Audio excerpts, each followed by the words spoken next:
Good morning. My name is Carmen Archibald. I'm with the Idaho Department of Commerce. I manage the IGEM, the Idaho Global Entrepreneurial Mission Grant Program. It's a state-funded grant that helps Idaho businesses with their research and development needs in cooperation and partnership with Idaho's research universities. Great. Jason? Yeah, Jason Stallworthy. I'm the Director of Technology Deployment at Idaho National Laboratory.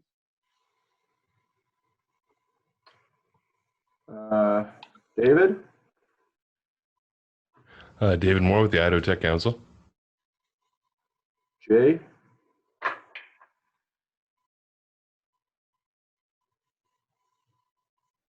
Still, there you go. One more time, Jay. Jay Larson with the Idaho Technology Council. Okay. Danielle? Danielle Evans from the University of Idaho. I work with Jeremy helping assess technology and licensing it. Great. Christina? Christina Slaughter, Idaho Technology Council. Karen's? Am I saying that right? Popping up right? Yes, you did. Yep. Can you hear me? Yep. Karen Stevenson, University of Idaho. I work with Jeremy Thompson, licensing. Welcome. I have an iPhone. Who's calling in? It's coming up as an iPhone.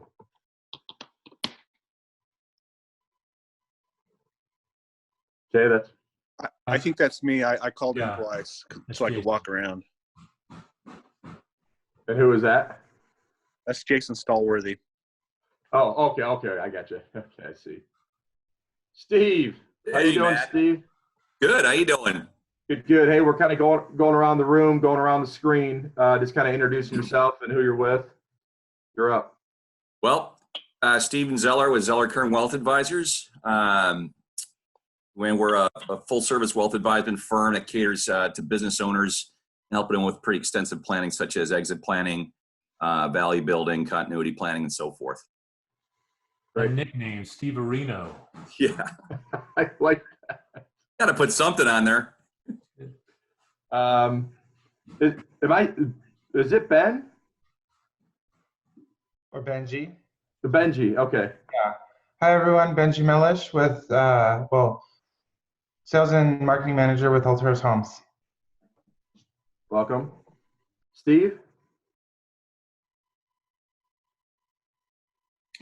I'm Steve Soleil. I'm CEO of multiple companies, but the software companies I'm CEO of is TrueCare and Jobu Jobs. And TrueCare is a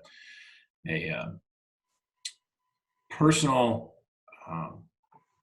it's a health app where the person actually owns their own health insurance, or I'm sorry, health information, your personal health information. So it's owned by the patient. It's a patient-centered app, which you can also schedule appointments with doctors. You can pay your bills. You can see what the estimated prices are going to be for cost. We're about to launch with Salter in July, and we'll be launching most likely here in the next week or two for the COVID testing in here in Boise in the Treasure Valley, and then also possibly up in Sun Valley, and then we're hopefully around the rest of the state. That's great. Thanks, Steve. And Jeremy? Thanks and good morning. My name is Jeremy Thompson. As you guys saw, I have my teammates on the line with me, at least a couple of them this morning. So thanks to you guys for joining. I am the director of the Office of Technology Transfer. I help faculty members and staff researchers translate their ideas into useful products and services. Great, thanks, Jeremy. And Jeremy is our kind of guest speaker today. You know, he'll be talking about, like I said, he's in a this is part of like a 4-part series talking about patents, trademarks, copyrights, and then kind of trade secrets and contracts. Myself, I'm Matt Klinger. Currently made a move over to CompuNet. It's a local bar here in the Treasure Valley, Boise market that kind of covers the West. And we help out really with, deployments for, SMB to large enterprise companies with honestly, you name it. You know, it used to be a bare metal shop, but now moving into more as a service. And then I've also been brought on as a director for Gravity Data, and we're really helping people on that division of it, is helping people migrate to a cloud product. Obviously, in this day and age, it's been extremely busy. So that is who I am and who I'm with, and what we'll do. By the way, it's always Matt. It's always good to have Jeremy and Danielle, because they're actually an hour behind us, and so they started at 7 o'clock. So we appreciate their commitment, and I'm glad that you're working at a bar. Oh, I'm sorry, you said a bar, right? I got it wrong. I was going to ask you what your favorite. I said a bar. Yeah. Okay. Yep. That's great. Well, I will put this cup right here. There we go. It's Friday. No, so does anybody have a quick update until before I turn this over, or anything they want to share with the group, what they hear, what's going on in their industry, with their company? This is your chance to kind of share that, quick little commercial, whether it's at the universities, the lab, again, the public-private sector. Here's kind of your chance. And then once we're done with this, if anyone has anything, then we'll turn it over to you, Jeremy. I've got one thing, Matt, that I'd like to share with the rest of those on the call.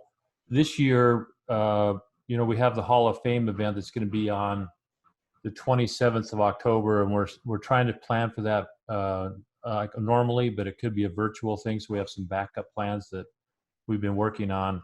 But what we'd like to ask everybody on this call is that we are going to the Idaho Innovation Awards, because of COVID-19 and all of the runway that's required to be able to get all this done. We're going to do something a little bit different this year. We're going to look at innovative companies that have made significant pivots to meet customer demands, and highlight companies that are doing that. So if you know of any company, or your company's been doing some extraordinary things, would you please let anyone, myself, Chris at the Idaho Technology Council, know about it. And we're going to highlight probably a handful or 10 companies during the Hall of Fame this year.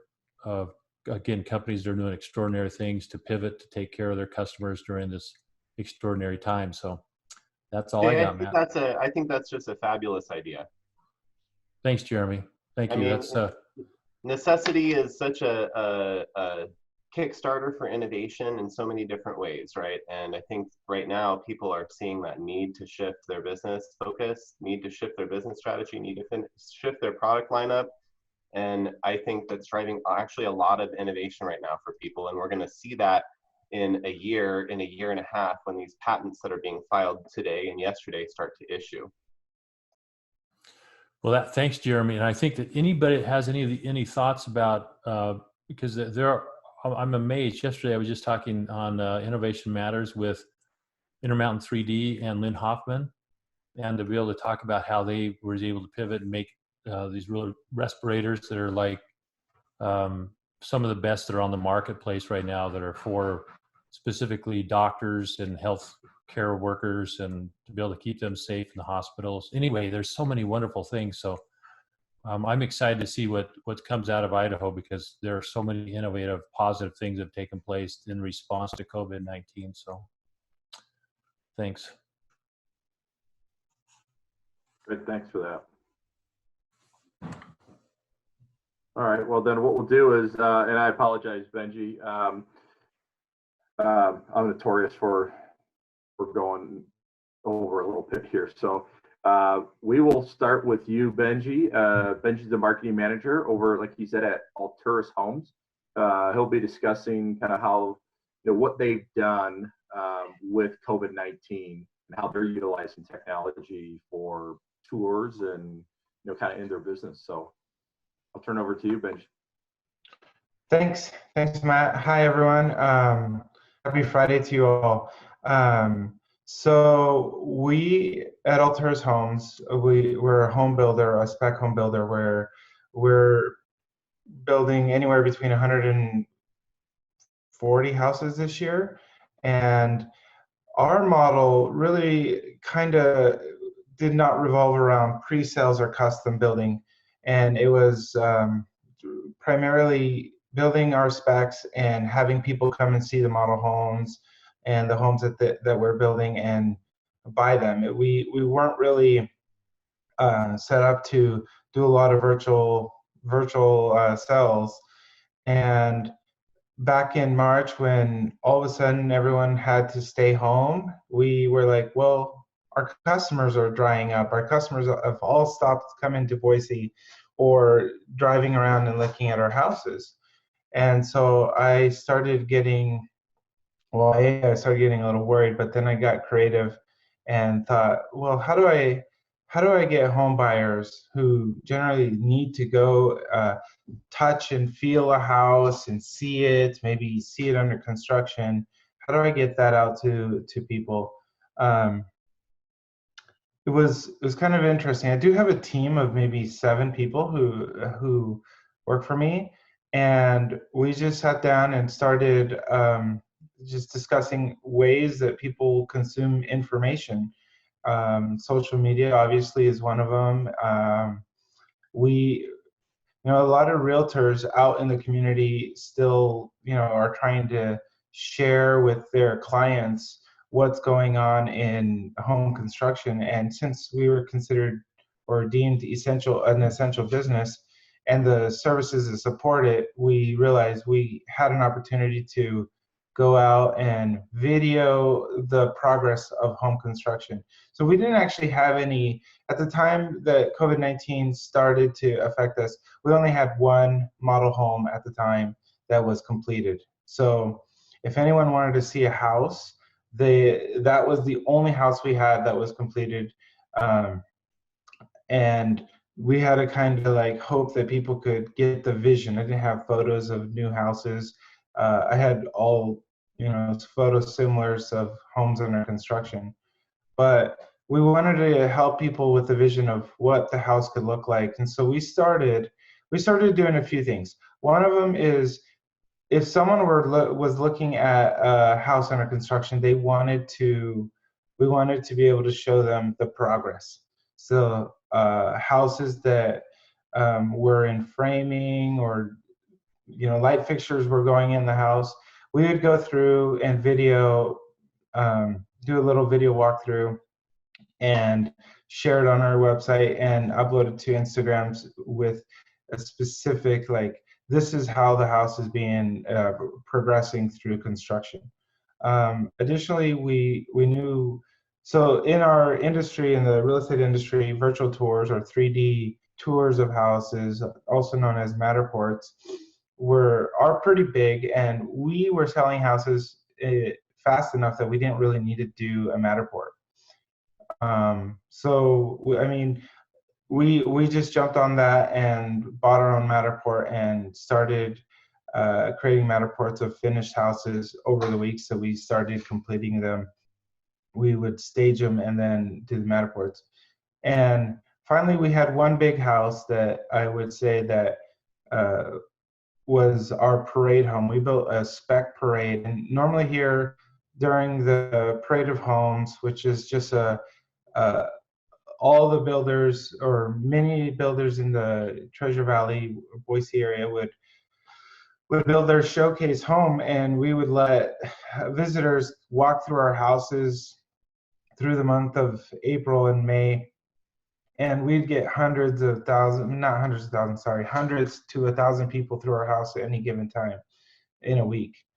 Alturas built a really nice showcase house, $989,000. One of the best ones we've ever built, with a really stunning exterior. And shameless plug, our exterior won best decorated or best exterior in our category. But we lost all those buyers. And so I had to get creative in more than just showing people this house. I had to reach out to realtors, designers, and invite them to come and interview our interior designer and create content for their social media channels. So like I'd have to say that there are content creators everywhere that want to become influencers, that want to show people product. And we don't necessarily need to be that content creator, but we just needed to provide access to people to come and see the house and to create content for their following.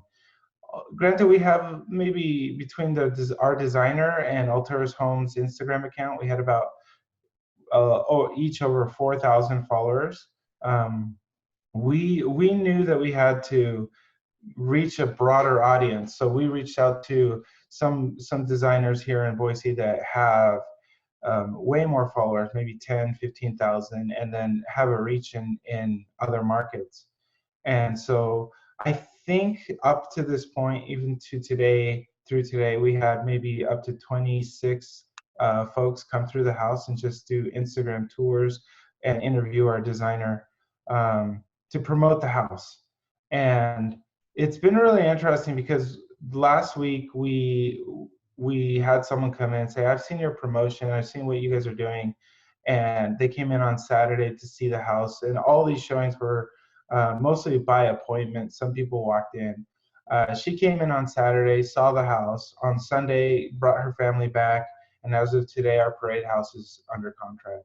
So, which is a great relief for me because it is almost $1 million house. And I didn't want to sit on a $1 million spec home for more than a month or two.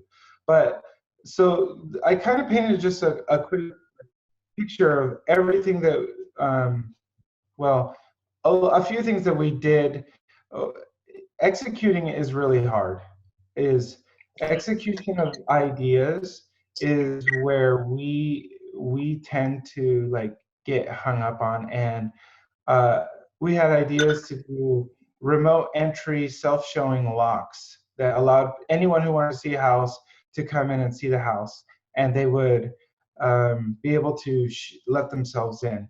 The video idea of showing progress videos, that was a lot of work, and we did it, but the execution of it was good, but I'm not sure how much value that took. And so I learned a valuable lesson is like, look at data, look at where people are, if anyone reaches out to you. The thing that worked best was allowing other agents, other people with a broader reach to come and just become their own, like everyone wants to share stories, or at least these agents want to share stories of what is going on in their industry. And we just created a channel and said, here, come show our product. Come be an ambassador of what we're selling here, and maybe you'll get someone that wants to buy it. And if you do, then great, your payouts can be incredible. But that has helped. And we did a lot of drone footage, 360 tours of this house. At alturashomes.com, it's highlighted, featured on our homepage. We've done more to promote this one house for the parade than we've done many other houses, and we've included all the specs. And what I've learned is, now that we have it under contract, what I learned is that all the social media stuff that we did and just promoting it, we didn't do nearly everything that I wanted to, but we did the right things to get people to come and see it, and we got that house under contract. So, I mean, for real estate, all these tools are available to everyone, and you ride the market. When the market's really, really hot and homes are selling, pictures is all you really need. Pictures and a finished model or finished spec. But in this case, we had to expand and do more than what we normally do. The 3D tours, drone footage, drone videos, time lapse of home construction, and reaching out to other potential agents who could bring us a buyer. And so it's pretty interesting. I hope that kind of helps everyone understand. It's like in real estate, you ride the market, and when the market changes as quickly as it did, you have to change with it. I think, Betchy, I think that's great. I think that's definitely what a lot of companies, right, are experiencing or have experienced, right, that pivot. And so that's awesome to hear what you guys have done to adapt to the market, right, with COVID-19. Yeah. Does anyone have any questions for Benji of I don't know, anything that your heart desires that's pressing? Well, I have a quick question. Let me just ask, what have you seen other people do? Obviously, there other builders were probably sitting on houses too, and kind of in the same boat. Did you look over anybody's shoulder and see that they had a good way of doing things? Yeah, so in Boise, well, we have a few partners that we work with. Brighton Homes is one of them, and you know, we kind of like collaborate. We like to collaborate with them on projects. We're building in a community exclusively with them, and we're the only two builders. And what I noticed, what they were doing is, well, they did the same thing we did, shut down all their models, but their approach was more Zoom meetings, social media events, where you would someone on their team would walk through and they would kind of do walkthrough interviews. It was all internal. I think it was their teams doing it. So the Brighton teams would go through the houses and walk through it and kind of share on their social media accounts. And it was very interesting. I thought about that, like walking through a house with Zoom, but where I know there's an industry here in Boise with maybe 8,000 real estate agents. My numbers could be wrong. I haven't checked lately, but there are 8,000 people here who also their business has been upended, and they may have buyers that want to show or see property. I mean, people are still coming here to Boise, and those who are stuck in states like California and Washington that can't really leave or sell their house are still looking. And so I don't want to like say that what Brian did was probably, well, it's different, but I don't know if it either way is better. I just know that I reached out to the buyers, agents, because I knew they were the ones that would have that direct contact to someone who's looking for a house here. And I sold 14 houses in the last 8 weeks, or at least I put 14 houses under contract. Pretty good, so, Benji. Yeah. There was one change. There was one subtle change that I forgot to mention. Our website enabled chatting, online chatting, and within the first week, it was amazing to put someone behind the online chatting that had time with nothing better to do than sit at home in front of a computer. And she started chatting with people, and within the first week, we had an offer that I can directly correlate with online chatting. So none of these are like groundbreaking technologies that make or break like an entire industry. They're just nice features that enable people to communicate better, and we try to take advantage of everything and find value in the ones that actually make a difference. And I think online chatting and reaching out to agents and having them do the touring and inviting them to our houses and being able to have access to our designers and our builder has helped. You know, Benji, I thought this was great. I sat there and I looked at the Smith, on the website, and all of a sudden, you get the exterior pictures, but then you go in and you get to see the beams, the fireplace that's still, you get to see all of the detail. And all of a sudden I get so much more of a rich experience just because of what it is. I know. And also I saw the chat. I've already been asking Lindsay if I could somehow set up a time with her, but she's not on until 9 o'clock. So I'm gonna have to wait for that one. Yeah. But it's really, really good. That's great. I talked with Blake just earlier this week, and honestly, he was just raving about the work that you've been doing and the customer engagement and the touch points that are taking place because of what you're doing. So this is amazing. Thanks. Yeah, I think to your point, Benji, right? It's even though we are social distancing and apart. I think everything that you guys are doing is definitely coming back, right, and trying to make it that more personal experience, especially in your business, right, with homes. It's one of the biggest assets that someone will purchase in their life. So yeah, finding ways to connect with them, I think that's an awesome job. So that was great information. Yeah. I mean, I guess my biggest takeaway on all this is that when a company that relies on a traditional business model, sales model, like showing homes, selling homes, finding homes, changes, it has to be able to adapt, and we had to become deal makers. We had to say, oh, well, we know right now cash and cash in hand is the most motivating factor.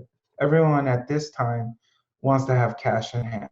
They don't want to lose it. They don't want to give it up, because who knows how long this could last. And so we thought, well, people still need to buy homes. And so if we're able to kind of help them out with the one key factor that everyone is really hanging on to, then let's get them in a house and maybe help them not have to spend their cash on things like closing costs. So we've been very fortunate that we have great products and great pictures and great material, and that there have been at least 14 people that wanted to buy our products in the last 8 weeks. And there are many more I know there are more coming, because we have the forums on our website and the chats all indicate, hey, I'm moving to Boise this summer.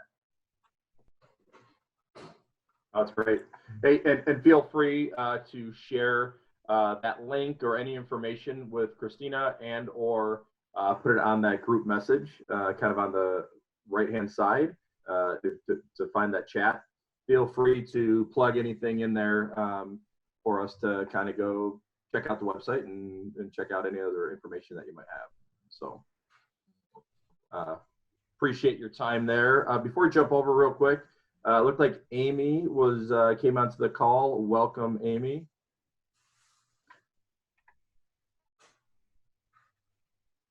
Usually whenever we're at the office, whoever comes in late, you can even ask Carmen, they've got to, sing their way in or dance their way into the room. So you don't want to see me dancing. Go ahead and sing us some Bee Gees hit. Go ahead, Amy. I don't even remember any, Jay. That's how it's been too long. Hey, Amy, for the rest of the group, can you just let everyone know your name and who you're with and what you do? Yeah, real quick? Sure. Yep, and I see Jason Stolworthy's on the line with Idaho National Laboratory. I am also with Idaho National Laboratory, and I am the director of supply chain for all of our energy projects. So that includes our business ecosystem as well as our workforce and planning and strategizing on the needs that we have in building our talent pipeline. So great to be here. I'm also on the executive board and the vice chair for ITC. So glad I made it. Welcome. Thank you. Hey, real quick, and I know, like I said, the agenda, I'm a little off. Before we switch over to Jeremy, Steve, I know you were talking about True Care. I just thought it was kind of interesting. That's why I want to pop back there real quick. You and your company either created a True Care company or pivoted. What are you doing or seeing, kind of, with your new product and or offerings? So I mean, we had it was Jobu Jobs was the vetting with the company. We had a software development company. We added another product about a year ago, True Care, in order so to. You're kind of breaking up a little bit, just so you know. And the kids must be playing video games instead of going to school. So yeah, we had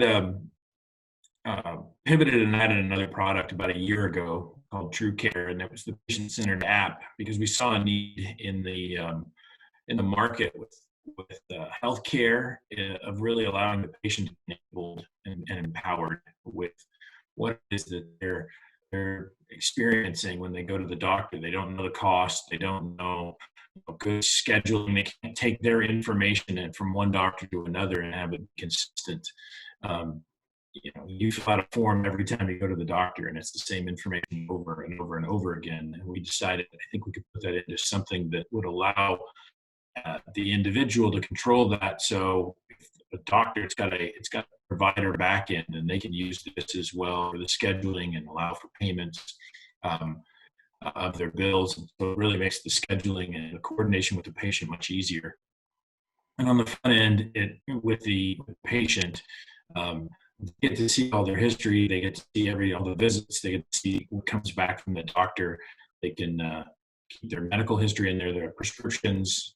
Eventually, it'll tie into where they can order their prescriptions through it. It's really a patient-centered app for them to be able to manage their entire health care for them and their families. It's got features for dependents and your kids. So we saw that need and started really working on it. As an employer, this has always been something that's frustrating, is I can't control costs if people don't know what they're paying for. So transparency is going to be a big part of this, when the price transparency. If you just like at an MRI, for instance, in one location it may be $700, and another location might be $3,200, and nobody knows that cost until after you've gone there. You get a bill, see what your insurance is paid for, and then you have this remainder, and nobody likes that at all. So that's really what we've been focusing on. We're about to launch this with Seltzer as our first providers with their urgent cares in July, with their new urgent cares. But what we did is that we were asked to pivot it, and we actually kind of dumbed it down, which is really interesting for software. It's kind of hard to dumb down software sometimes. And so we've taken the last 2 weeks and stripped out some of the things that we don't need for COVID testing. But letting somebody set up a profile and then schedule an appointment and then pay for it if they need to is what we're trying to get done. We should have that done. We're actually waiting for the Apple App Store to approve it. Google, when we said it was, we got a letter from the state health, health department. I don't remember which department it was, but they wrote a letter saying we need this app for COVID testing. Google put it through right away, and Apple's been sitting on it for a week now. And so we just, we need that one open and out so that people can download it, schedule apps, or schedule appointments for their COVID testing, which will start up again next week. So that's where we are with True Care. Oh, that's great. Does anyone have any questions on what Steve and his company is doing before we turn over here to Jeremy?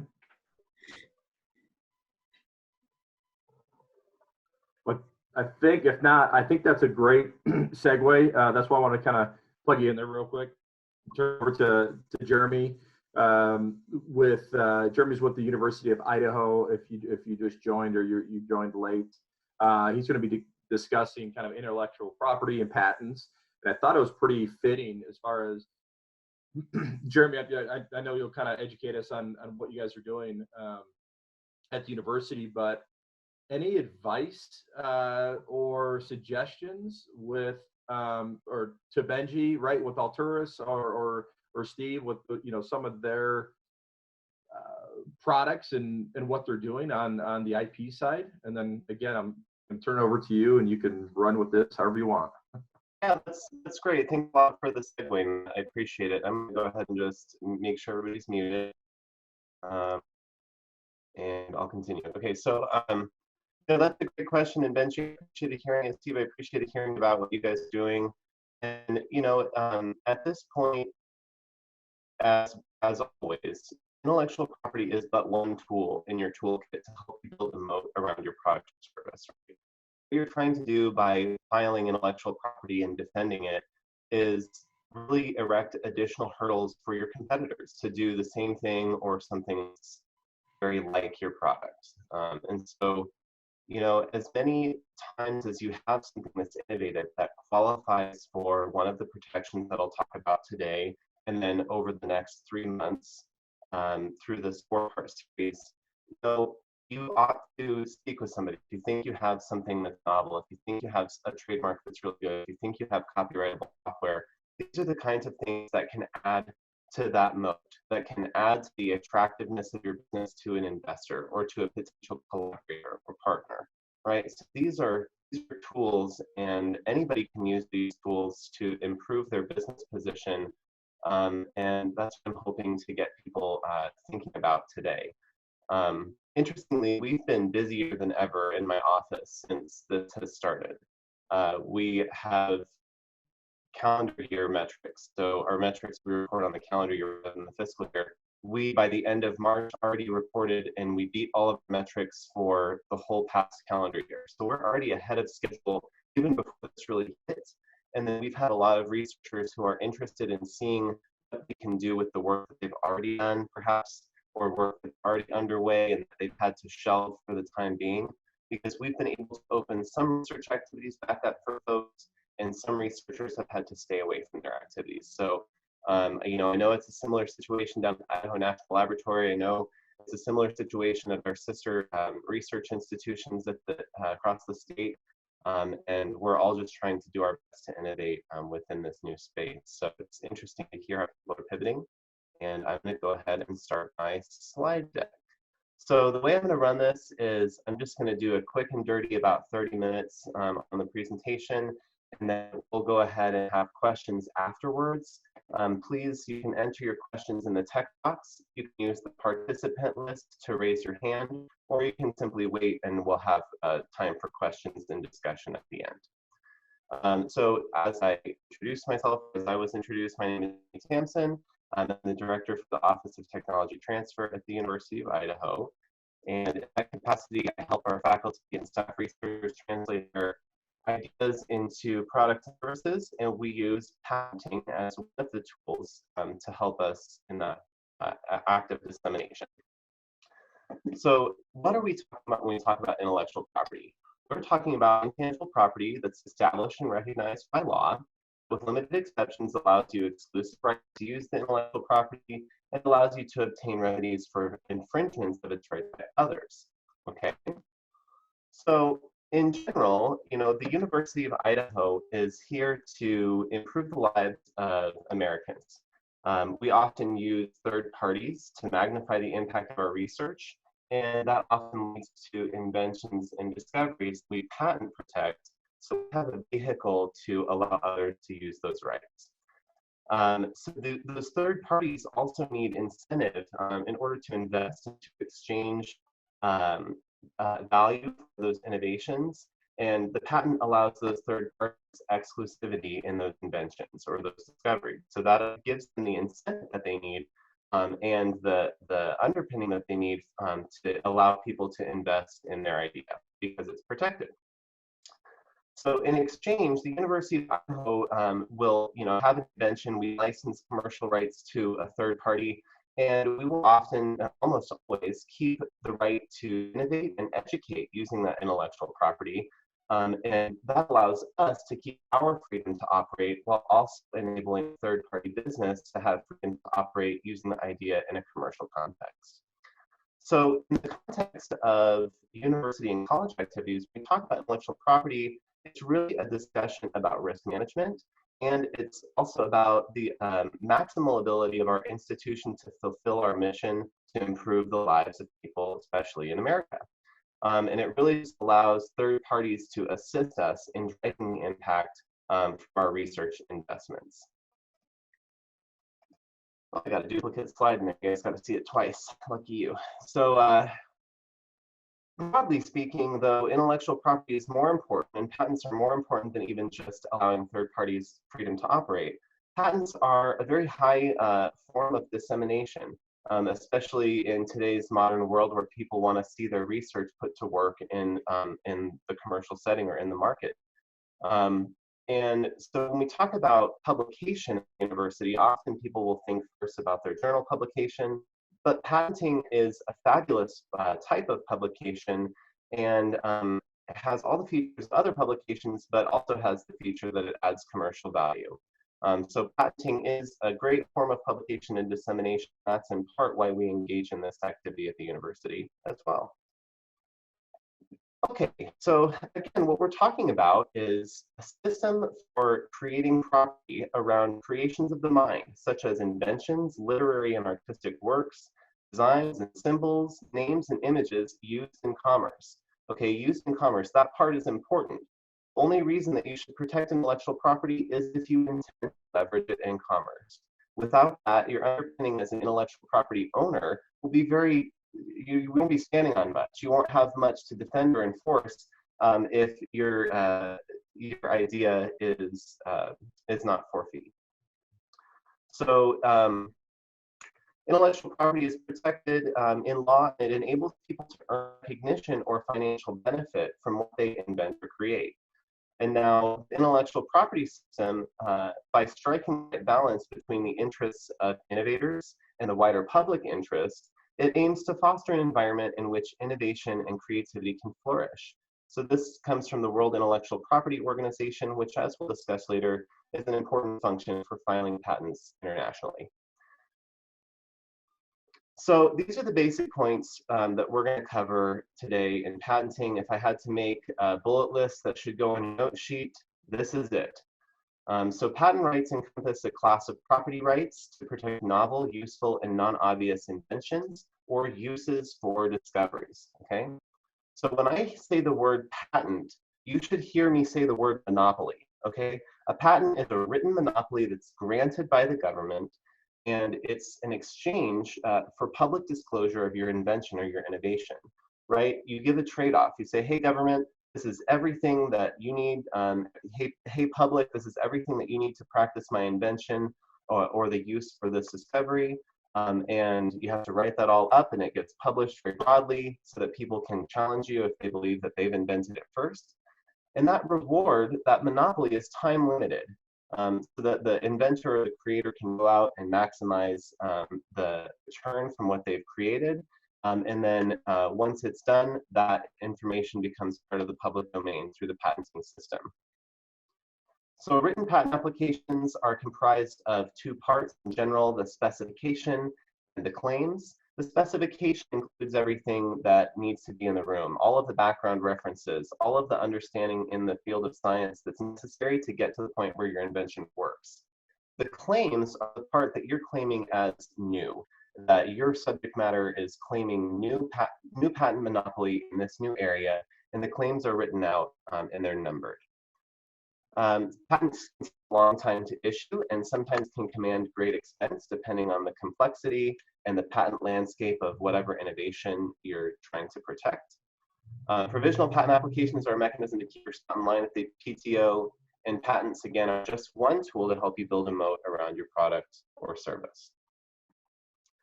All right, so what are we talking about when we talk about patents? When would you use a patent, right?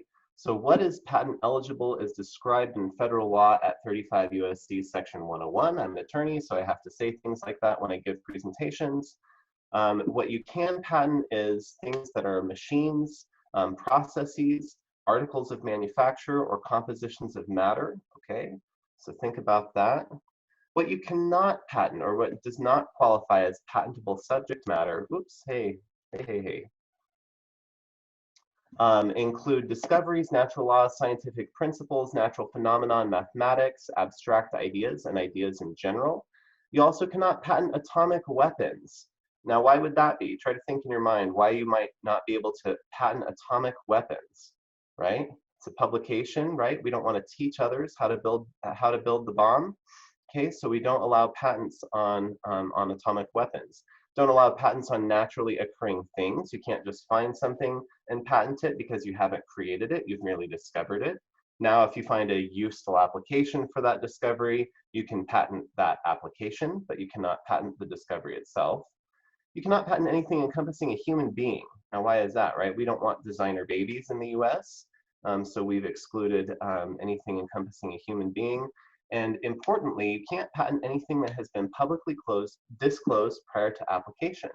Now, we'll get a little bit further into what that public disclosure means, but be aware that you can void your ability to patent a certain subject matter if you talk about it too freely before you patent it. All right, so again, we're talking about patents to protect novel, useful, and non-obvious creations. So these US patents, these written monopolies, provide the patent holder with the right to exclude others from making, using, offering for sale, or selling the invention throughout the United States. They also provide the holder with protections in the event of a dispute. So if I have an issued patent, I can get an injunction. I can get a court order that forces somebody to stop producing a good or stop providing a service, even before the court determines that they're guilty of infringement. So there are other pieces of resolution that come only when you have registered protection. Certainly the patent provides an enhanced protection when it comes to facing a potential case of infringement, because you can qualify for injunctive relief.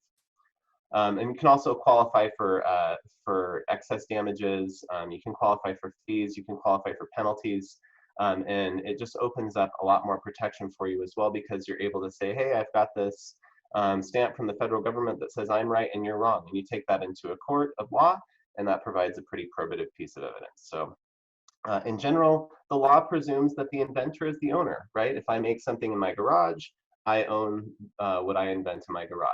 Now that presumption may be modified by agreement, right? My employment agreements at the University of Idaho say that if I'm on the job and I'm being paid to do research and I invent something through that research, that the university has rights in my invention. So that's one way that that basic presumption can be modified by agreement, is through a common way is through employment agreements, and it can also be modified in work for hire agreements that otherwise touch on your employment. So again, this is a property right. It can be bought, traded, and sold, just like the property right that you might have in your home or in your car. Owners of this property right must enforce their property right to exclude others using dispute resolution mechanisms, including what's called the PTAB. This is the Patent Trial and Appeal Board, and the courts with regular judges. So inventors, importantly, are forever recognized on the patent application and the patent certificate. So every inventor that goes on the patent application may not finally end up on the patent certificate, because the claims that they contributed to the patent application itself may not qualify after the full analysis by the USPTO. Those claims may not qualify as patentable subject matter. So you might have an inventor who's listed on the application that ultimately gets kicked out by the PTO, but they're still going to be on that application forever, and whoever is getting the claims to issue that has contributed new subject matter, they will always be recognized as the inventor, even if the patent changes hands later on. All right, so patents come in 3 types, and again, they provide a time-limited monopoly for a fully enabling public disclosure. Part of that fully enabling public disclosure is a drawing or a set of drawings that articulate at least one mode or one use for your invention or the use of your discovery. So the first type of patent is actually a design patent. A design patent may be granted to anyone who invents a new, original, and ornamental design for an article of manufacture. Now, this probably looks familiar to a lot of you. This is an early patent filing for the Coca-Cola bottle, 1937 design. So this design application is not protecting the function, the way that the bottle holds liquid. It's protecting the fluted sides, the curvature of the radius curves, right? It's protecting the indentation for the labeling. It's protecting the look and feel of this ornamental design. It's not protecting the function. The design patents do have a strong purpose. This had a heavy impact on American culture. This design overall, in fact, has influenced a lot of other designs. And importantly, it's protected by this design patent, or it was at one time.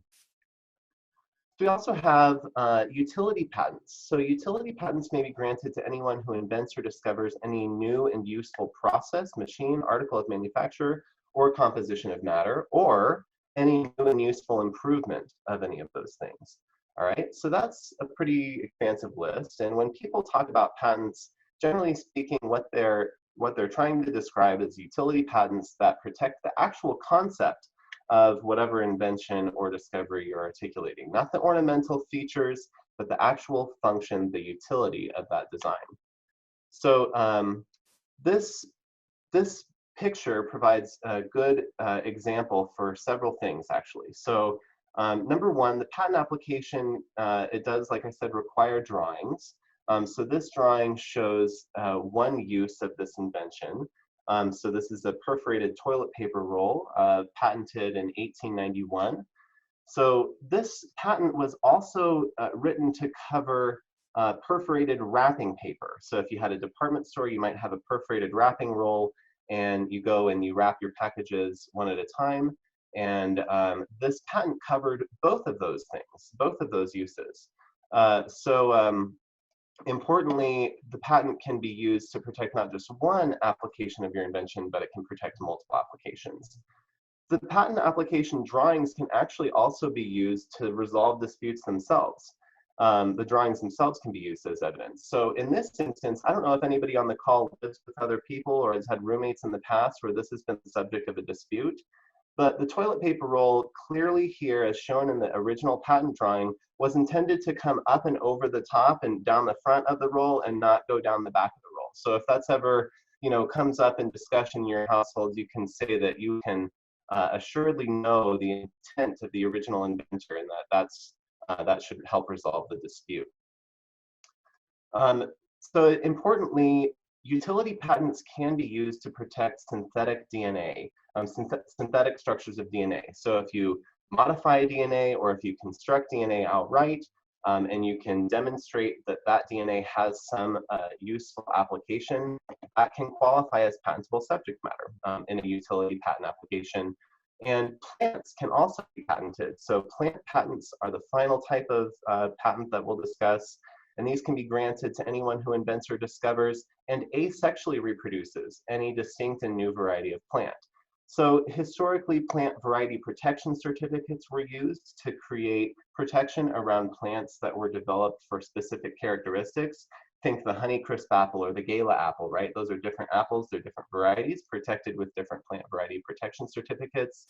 But where you propagate a plant asexually or vegetatively, like you do a potato, those can actually qualify for patent protection because you're making basically a clone of that plant over and over again when you're reproducing it, rather than breeding plants together as you do in traditional sexual reproduction to create plants that would qualify for plant variety protection. So those are the types of patent applications that you may file.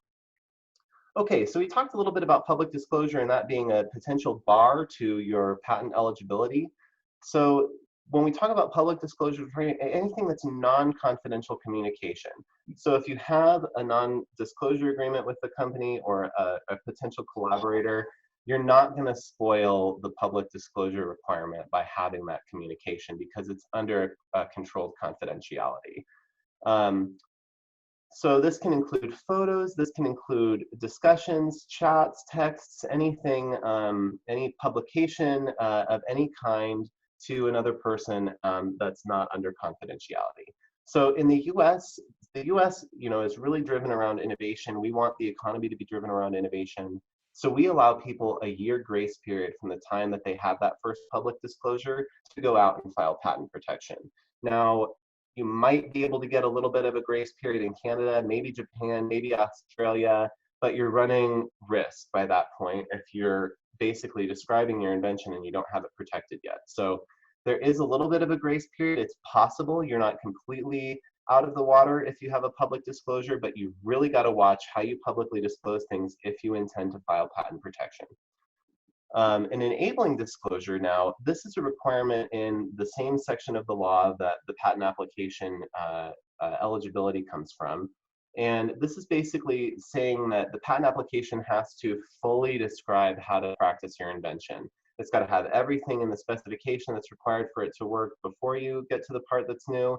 And then your application has got to describe everything that's new about your invention. So again, the patent application is a fully enabling disclosure. You're telling everybody in the world how to make your invention, but you get a monopoly in exchange. So patent applications of any type are reviewed by examining attorneys for novelty and non-obviousness compared to prior art. Okay, understanding of novelty is newness, that's easy. Non-obviousness, that's a little harder, right? So prior art, this is a really broad definition. The Patent and Trademark Office is going to look at basically everything they can dig up, right? They have a lot of patents in line and they want to kick yours out of line if they can. They want to reject your patent application. And so they're going to look at everything in the world and they're going to try to undermine what you're saying is new about your invention or your application for your discovery. So all information that's publicly available before someone claims to invent something, everything. Patents are only allowed for things that are novel and non-obvious. If prior art contained in a description of the supposed invention, it cannot be novel. If the prior art contained enough information that the invention would have been obvious to somebody of ordinary skill in the relevant field, a patent also cannot issue. So that seems like a pretty high standard, right? It can't be obvious to somebody. We'll get a little more into that in a moment. So this is another story. This is a story about the importance of prior art. So in the 50s, we had a freighter, the Al Kuwaiti, crashed in the harbor of Kuwait. And when it capsized, it dumped about 5,000 lambs, sheep, into the harbor, or it sank with them inside. And some of the sheep were coming out of the boat, just a few of them, and the city's water supply was quickly going to become contaminated by the decomposing sheep in the water. And so they had to figure out a solution to lift the boat from the muddy bottom and get the sheep out of the water so that they could have their clean water. So we had this problem. We had a boat stuck on the bottom, and they couldn't get cranes in fast enough. There was also a concern that if they used cranes, the boat would break apart and undermine their efforts to extract it. And right, this was the insurance company that was undertaking this effort to recover any value that they could out of the lost asset. So we had all these sheep, we had this problem, and we had an inventor. We had an inventor come up with an idea to raise the boat from the bottom of the harbor by using buoyant bodies shoved into the boat hull itself so that it would be raised from the inside out because of the buoyancy of the balls. So they took a long pipe basically and ran it from one boat down into the hull of the boat that was on the bottom of the sea, and they pushed styrofoam balls down this tube. So this is an actual picture from this use of this invention, and this is the drawing from their Dutch patent application. So it worked. They raised the boat. They went about and recovered the value that they could from the ship and from the lost cargo, and they didn't suffer the liability of ruining the city's water supply because they were able to clear out the bodies. Okay, great. Useful invention, looks pretty new. Shouldn't be obvious. I've never seen this before, right? They thought they had something new, so they applied for a patent. Upon review, the patent office rejected their patent application, the Dutch patent office. So the patent went to issue in Germany, it went to issue in the UK, and the Dutch patent office rejected it based on a lack of novelty or a lack of non-obviousness. So this might be hard to see on your screen, but what this is an image from the 1949 Walt Disney Corporation comic strip. It's a Donald Duck comic strip, and you can see the three Donald Duck boys are shoving ping pong balls down a pipe and shoving them into the body of a ship, which this ship contains treasure instead of dead sheep, but you know, one person's treasure. And so they actually were rejected in their patent application, and it's rumored that it was on the basis of this cartoon, although the Dutch patent office never articulated that basis clearly. In fact, they put a press release out about this to celebrate the anniversary of all of this, and they still were very cagey and very coy about why they rejected it. So interestingly, they really will look for prior art in any field. Okay, so when we talk about inventors, we are talking about whoever made the invention or discovery. You can have joint inventors or co-inventors if you have two individuals or more contributing to the same subject matter. And when we talk in the university or at the national laboratory about subject inventions, we're basically talking about any inventions that have any federal funding in them. And that does limit to some degree what we can do. We can only license those inventions. We cannot sell those inventions to a third party. And then we talk about conception, which is the idea. The reduction to practice is separate from that. That's steps that actually put your invention to work. And those steps do not qualify you as an inventor. So there's also constructive reduction to practice, and I put that in quotations because when attorneys say the word constructive, they mean fake. So fake reduction to practice is a legal concept that allows the provisional patent application to exist and to be filed just like you would have a regular patent application. So when you file a provisional, you're basically just telling the patent office how to use and how to make your invention. you don't have to have it fully reduced to practice in at least one application. So that requirement, you have to have that reduction to practice completed by the time that you convert your application to a full utility. And we'll talk about that timeline here in just a moment. Okay, so again, we're going to talk about the basic requirements for patentability, utility, novelty, and non-obviousness.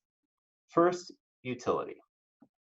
I'm going to take a sip. All right, so claim subject matter must have some application for beneficial use. The invention should not be frivolous or injurious to the well-being, good policy, or sound morals of society. Okay, that's the famed justice story from the US Supreme Court. And this is just to say that, you know, the invention has to be useful to some degree. This, of the three requirements for patentability, is the lowest bar. Do you guys know what this is? You may not know. I didn't know what this was before I saw these photos. This is the bird diaper, okay? So the bird diaper is what it sounds like. You put it on your bird and it catches the waste from the bird. And this is a patented product. You can see that their design comes in several different prints, and it can be customized to different sizes. This is a low bar. Bird diaper is useful to the degree required for patentability. So novelty is also required. It must be demonstrably different from what's available. Again, the reviewers are going to be looking at prior art references. And when you have one patent application that contains every new claim that you're submitting in your application, the patent application will be rejected on the basis of anticipation. One application containing every reference. When multiple applications in combination contain all of your claims or all of the new things that you're trying to patent, that's just simply, it lacks novelty. But they will look at not just one application in isolation to look for something that it duplicates what you're claiming, but they will look at everything in combination. So non-obviousness is maybe the highest bar or the most difficult to understand. So the invention cannot be obvious to a person having ordinary skill in the art. So it's not obvious to you or me, but it's obvious to somebody who is skilled in that field of science or that field of engineering, right? So one of the tests that can be used, there are other tests. One of the tests that can be used is the teaching suggestion motivation test. And I find this one to be an easy one to apply. So you ask, when you look at the invention that's described in a patent application, hey, was it taught by prior art? Was it suggested by prior art? Or was it motivated by prior art? And if the answer is yes, then your patent may be denied on the basis of obviousness. So there are other tests and standards for testing non-obviousness, and these tests are employed by the patent examining attorneys at the US Patent and Trademark Office. They are employed by administrative patent judges in a patent trial and appeal board proceeding, and or they may be applied in a court of law by Article 9 judges. So when we think about obviousness in the context of our previous example, this might be a bird diaper that is a washable bird diaper, right? That would be nice, and surely anybody who would use a bird diaper would want that, but anybody who would use a bird diaper would also think of that. So this is likely not to qualify for new patent protection on the basis of obviousness. All right, so last part of this presentation, we're going to talk just functionally about the patent application process and what you might expect if you engage it. So the Patent Cooperative Treaty or the PCT, allows you to file a single proto-patent application in over 150 contracting states. After that proto-application is reviewed, the single application must be translated into full patent applications in whatever countries you're applying for protection. So this map shows that really a broad swath of the world is covered under the Patent Cooperative Treaty, and it's a great way to apply for patent protection if you intend to serve a broad international market, or even a narrow one. These countries can be selected individually once it's time to convert your application. All right, so this slide is a doozy, and I'm just gonna walk through it, and I apologize in advance if it's too much, but it's gonna be good information. So, all right, so we're gonna talk through the patent application process. So provisional patent application, as we discussed, is a way to keep your foot in the door at the Patent and Trademark Office. So you don't have to fully complete the reduction to practice of your newly conceived invention But you've got to have the how to make and how to use parts down, right? And be able to describe them in a written form and submit those to the patent office. After that, you've got about 12 months. Really, it's more like 9 or 10 months because you've got to start working on the full application by that time. But at the 12-month mark, you absolutely must have filed your US application or your PCT patent application after you've filed that provisional application. So you've got to convert it, in other words, from a provisional application to a full patent application. After that, it'll be about 18 months that the patent application will publish. So it'll be reviewed for completeness, and then it will go to publication, and that gives others the chance to review what you've submitted and make claims that they were actually the inventor or creator. So that publication date and pendency is required so that third parties can weigh in on their potential claims. So 6 to 18 months, the first office action is received. And the office action is the way that the Patent and Trademark Office communicates with the person applying for the patent. And they're going to write you a letter, and the first letter is going to be really gross, and it's going to say, we reject all of your claims and you've made nothing, and stop emailing us, you know. But then you're going to work through it, and you're going to go back and forth with the examining attorney on those office actions. Now, this says 6 to 18 months, but this is really variable. Right now, it's about 16 months, and you can for the U.S. Patent and Trademark Office, and you can actually, for us, you can go on their website and you can see a dashboard. So in other words, if I write a patent application today and I send it into the patent office and I want to skip the provisional step and just go straight to, I know exactly what I've invented and I've already reduced it to practice, they don't even open that letter until 16 months from the date that I've sent it, right? So it takes a long time for them to even start reviewing. And then once they've given you your first office action, the first response to your application, you have a 3-month window to respond to that office action, to basically refute what they're trying to do to undermine your application. So this process can go back and forth. It can take 12, it can take 18, it can take 48 months is what's listed on this slide. So that's a long time, right? And in the meantime, the clock is ticking and you're probably still invested in this technology. So by the time you write a patent application, you better be sure that it's got everything you need in it to protect your invention or discovery. If you come up with something new, put it into a new patent application, because you're not going to know for a long time whether or not you've got an issued patent. And so you see products that have been long on the shelf and they still have patent pending on the label. This is why. So the patent is then granted if you have submitted eligible subject matter, and you pay an issue fee at the time that the patent is granted. You also then pay maintenance fees at set intervals that are listed there, 3.5, 7.5, and 11.5 years. And again, this is the US specific information. After you have paid those maintenance fees, assuming that this is still a valuable patent for you, then roughly 20 years after the provisional is filed, the patent term is over. Okay, the patent term is over. What does that mean? It means that it becomes public. It becomes public domain. Whatever you've described in your fully enabling disclosure and submitted to the patent office that was published to the whole world is now in the public domain, and you have no more monopoly on it. Your patent, your monopoly, has expired. So this is why we have things like Kroger ibuprofen, right? Kroger didn't invent ibuprofen. That was what was in Advil, right? And the patented compound for pain relief is called ibuprofen. And once that came off patent, any manufacturer could take that recipe and go include it in their tablets. So that's what you see here. You see a generic drug, and it's become generic because the patent monopoly has expired. So now we'll talk just briefly about the PCT route. You can file the provisional patent application to get that window to reduce to practice the invention, and then you can apply for the PCT application. So basically what the PCT is a proto application that the WIPO, the World Intellectual Property Organization, will review for completeness before sending it to other specific country offices. So after you submit the PCT application, it takes about 4 months to get the international search report and the written opinion from the World Intellectual Property Organization. And these are the first pieces, the first steps in evaluating whether your subject matter may qualify for a patent protection. But the World Intellectual Property Organization doesn't have any authority to grant worldwide patents. There's no worldwide government, there's no worldwide commercial entity like that.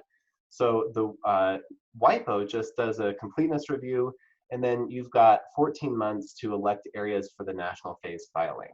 So at the national phase, your application must be translated into any one of many languages for the local patent office to review your patent claims. And this is where it gets very expensive in the PCT process, because if you have 5 countries that you want to apply for patents, you maybe have 5 translators, and you maybe have 5 patent offices that you're interacting with in those 5 different countries. So this is especially where you're going to need the help of a professional, or maybe several professionals. So then you select where you want to translate your PCT into full applications, and then you engage the review process just like we talked about above. You go through the examination process in any of those countries. So then again, you might have the patent that grants, you may have maintenance fees that go along with each country, and then again, the same thing happens. You have a generic product at the end. You have subject matter for which the patent monopoly expires and anybody can produce it. All right, so we talked a lot about that. That was good. So this is just to refocus the conversation on stuff that people might be talking about today in light of the COVID-19 situation. So patent eligible vaccines and medicinal compounds, you bet. Proteins, nucleic acids, yes. Tools for the manipulation or use of DNA or proteins in the laboratory or in medicine, yes. Diagnostic kits, tests, right? Lab on a chip designs, software for bioinformatics analysis, industrial scale processes for production of foods or medicines. But again, discoveries, natural laws, no. Abstract ideas, no. Naturally occurring things, no. And again, anything that has been publicly disclosed is generally barred from patentability.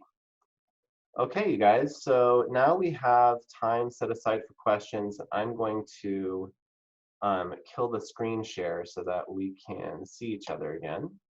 And I see. Jeremy? Yeah, go ahead.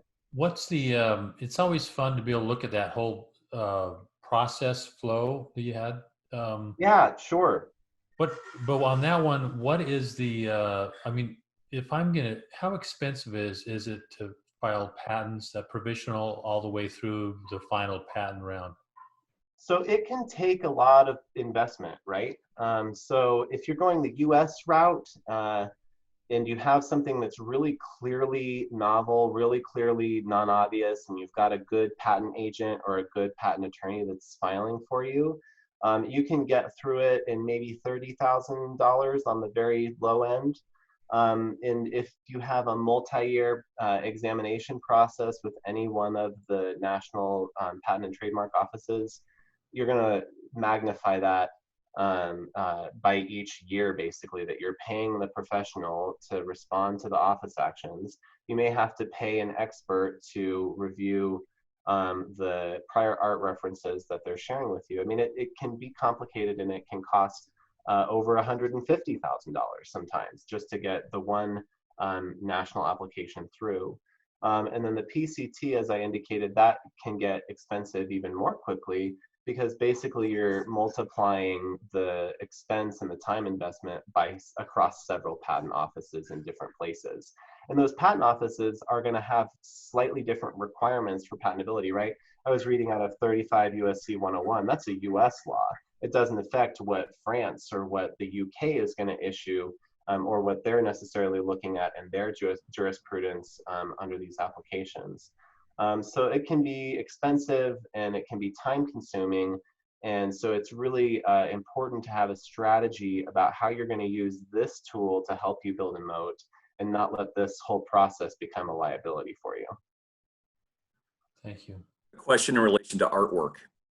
Sure.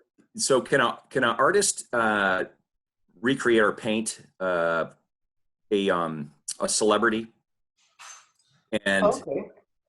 and not have recourse, or that celebrity have recourse? Is the celebrity's image protected under copyright laws? That's a great question, and actually, what you're touching on is a First Amendment right, actually. So this touches on persona rights, the persona rights of a person being part of the way that they express themselves as a person. So the persona right is actually defined in the First Amendment as the speech issue. And yes, you can claim against somebody who uses your persona. Now, it gets a little tricky if you're creating a piece of artwork that's actually the subject of the question, right? So Right. if you paint a picture of Madonna, okay, if the picture was trademarked, or excuse me, if the picture was copyright registered, the copyright registrant may be able to claim against you if the picture is so similar to their actual creative expression that it may take away from their creative expression. So if they could, for example, claim that your painting undermined the sales of their photo to such a degree that they had economic damage that they could prove, they may be able to claim against you. But the underpinning reality is that you're the creator of this original work. You painted it, right? It's an original work if it's demonstrably different from that original expression. And if the photograph is a photo and you've painted something, then you probably have a pretty good basis to say, no, this is an original work and it has features that distinguish it from the other work. But you can get in trouble for using a likeness of somebody in a way that could damage their reputation. So there was a commercial, as I was talking, I was trying to remember what the commercial was for, but I can't remember it. That Vanna White, her likeness was used in a commercial that she didn't endorse or otherwise authorize. And it was very clear that this was supposed to be Vanna White. And she was able to sue the company that used her likeness and basically say, hey, you should have hired me, you didn't hire me, you used my likeness, and that infringed on my ability to express myself as a person. And so she was actually able to claim through that First Amendment persona right theory, she was able to claim commercially against the company that used her likeness in the advertisement. So that was interesting, and the cases are rare. The Vanna White case was the first in a very long time to even be brought. And I don't know of any other successful cases that are talked about like the Vanna White case. Okay, thank you. You bet. So yeah, I appreciate everybody's discussion today. And you know, I'm also a fine art photographer, and so the work that you see behind me is copyrighted. That's my personal work. So you can actually go on to my website if you're interested in checking out some of that material. It's jeremythamson.com, and we just started selling cloth face masks to help people, you know, up their style with this COVID stuff. So appreciate the questions and interactions from the group this morning, everybody. Thanks so much, Jeremy. Appreciate all the stuff you did on this. Also, very much appreciate having Steve Soleil and Benji on here today. And I know it always presents unique opportunities with COVID-19 and how you market and how you take the product to market. And patent and all the work that you talked about, Jeremy, is extremely critical. So